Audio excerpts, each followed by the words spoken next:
J'espère que vous allez bien. Aujourd'hui on se retrouve pour une vidéo.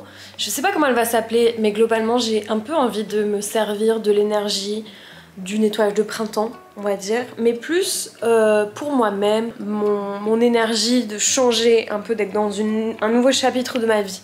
Et du coup aujourd'hui je vous emmène avec moi dans ma journée. Là je vais aller manger dans un de mes restos préférés qui est juste à côté, qui s'appelle Coupi. Et après j'ai un rendez-vous qui est très important pour moi. Je vais aller me faire couper les cheveux. Et je vais aller me faire couper les cheveux. Genre en mode vraiment... Je compte faire une coupe courte et voilà, ça fait super longtemps que j'y pense, mais j'ai l'impression que c'est jamais le moment. Enfin tu sais, je me trouve plein d'excuses, ou alors je suis en mode non mais j'ai pas la bonne texture de cheveux et compagnie. Et là je suis en mode fuck it. Déjà il y a une pote à moi qui s'appelle Siana, qui est magnifique, qui l'a fait il y a pas longtemps, ça lui va si bien. On a une texture de cheveux qui est complètement différente bien sûr, mais le fait d'avoir franchi le pas, on va dire, c'est vraiment ce qui m'inspire. Voilà, du coup j'ai fait ça un peu à l'arrache. Hier pendant une insomnie à 5h30 du matin, j'ai pris rendez-vous. Et je vais aller me faire couper les cheveux. Donc c'est un peu dans moins d'une heure, c'est pour ça que mes cheveux sont un peu genre plaqués gras derrière les oreilles. Mais en gros l'idée c'est de faire ça quoi, c'est de faire genre ça. Vraiment si ça me plaît pas, cette vidéo déjà elle sortira jamais. Et après vous me verrez plus jamais sans casquette pendant genre 4 mois. Vraiment, oh my god, ok c'est parti on y va.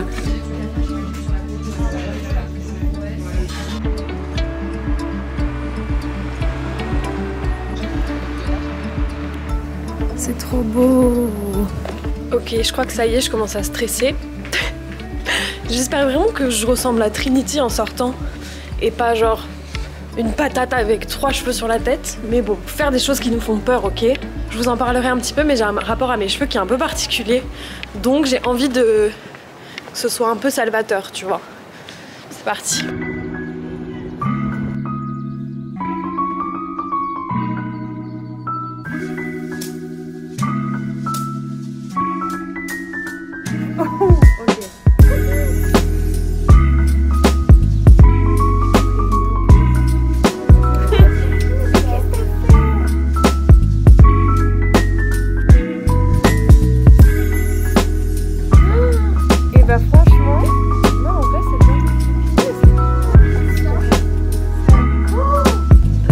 De mon histoire ça.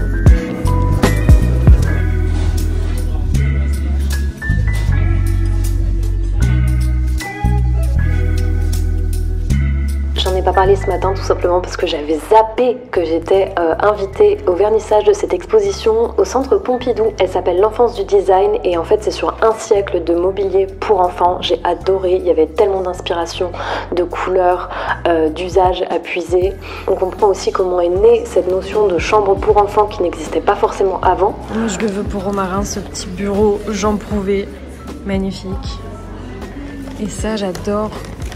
C'est l'école en plein air à Suresnes. Pour les enfants qui avaient la tuberculose, pour qu'ils soient à l'air libre. Et c'est trop beau.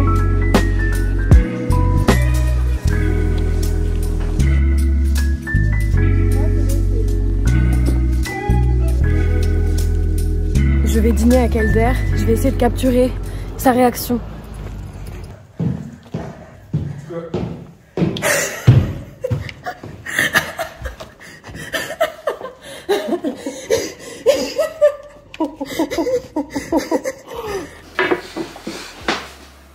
Oh my gosh. Ok, on est le lendemain. Hier soir j'ai dormi chez Elder, c'était trop cool parce qu'on s'était pas vu depuis genre un mois. On voyage beaucoup pour le travail et du coup on n'arrive pas toujours à se croiser parce que je vais beaucoup en Alsace. Si on va rajouter un bocal à mon trépied fait de bocaux, super. Je regrette pas du tout ma coupe hier, vraiment genre Elder m'a grave hypé donc forcément ça aide, mais voilà je suis hyper contente.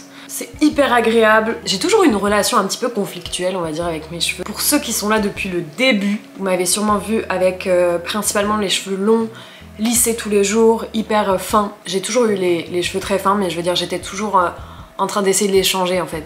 Et il y a quelques années j'ai commencé à accepter les ondulations. Ils sont pas bouclés mais ils sont vraiment genre ondulés. Mais c'est surtout que j'ai deux natures de cheveux. Genre derrière ils sont vraiment full lisses et là sur les côtés et au-dessus ils sont genre un peu ondulés quoi. Et du coup ça a toujours été une frustration pour moi et ça a toujours été un complexe aussi parce que j'ai l'impression qu'on voit facilement mon crâne parce qu'ils sont fins et du coup je voyais jamais en fait des gens avec des coupes courtes avec ce type de cheveux. Et maintenant qu'ils sont coupés, je suis en mode putain mais ils ont l'air tellement plus épais que d'habitude. Genre là vous pouvez voir qu'on voit mon crâne et parce qu'ils sont encore mouillés, que j'ai mis de l'aloe vera et tout. Mais je pense qu'il y avait aussi un truc où j'avais pas trop de représentation dans ma tête de ça. Bien sûr il y a une surreprésentation des cheveux on va dire de blanc et de la femme blanche surtout et de à quel point genre c'est abusif dans les standards de beauté. Mais j'avais pas ce truc là de voir des gens avec des cheveux très fins et les roquer genre courts. Et je dirais qu'il y a une rencontre qui m'a grave inspirée. C'est une fille qui est venue en workshop il y a quelques mois qui s'appelle Justine, que j'avais déjà identifiée par Insta parce qu'elle s'était rasé la tête et on parlait par DM et du coup je l'avais identifiée comme la meuf avec les cheveux courts. Et en fait là elle était venue en vrai et elle les avait un peu plus longs, genre un peu moins que ça ou à peu près ça. Et pour le coup elle a les cheveux fins et on parlait de ça et en fait cette rencontre elle m'a trop inspirée parce que elle m'a dit à quel point genre ça a forgé son identité sur les 2-3 dernières années et je l'ai trouvé trop super en fait et je me souviens lui avoir dit genre moi aussi j'ai envie de faire ça mais je me sens pas de le faire et tout. Et le fait de l'avoir fait hier genre je suis un peu émue parce que je suis en mode t'as fait ça, genre t'as fait un truc qui te fait un peu peur, auquel tu penses depuis longtemps, où t'as un peu peur du regard des gens, de comment ton identité peut changer, etc. Et au final c'est pas un changement si... Bon il est pas anodin mais genre je trouve qu'il est pas si extrême entre guillemets sur moi, je sais pas pourquoi. Je trouve que genre ça change pas grand chose à ma gueule. Ce matin je me suis levée, c'était très drôle. J'avais un peu des waves... au-dessus là, mais par contre derrière c'était genre en mode hérisson, du coup c'était grave drôle. J'ai un peu fait exprès que on coupe pas trop derrière parce que j'avais besoin d'avoir un truc auquel me raccrocher, genre je voulais pas avoir la nuque nue quoi. Mais au final je suis contente d'avoir fait comme ça. Et vu que là ça boucle un petit peu, je peux un peu jouer avec. J'ai trop hâte de mettre du gel en arrière en mode Trinity et tout.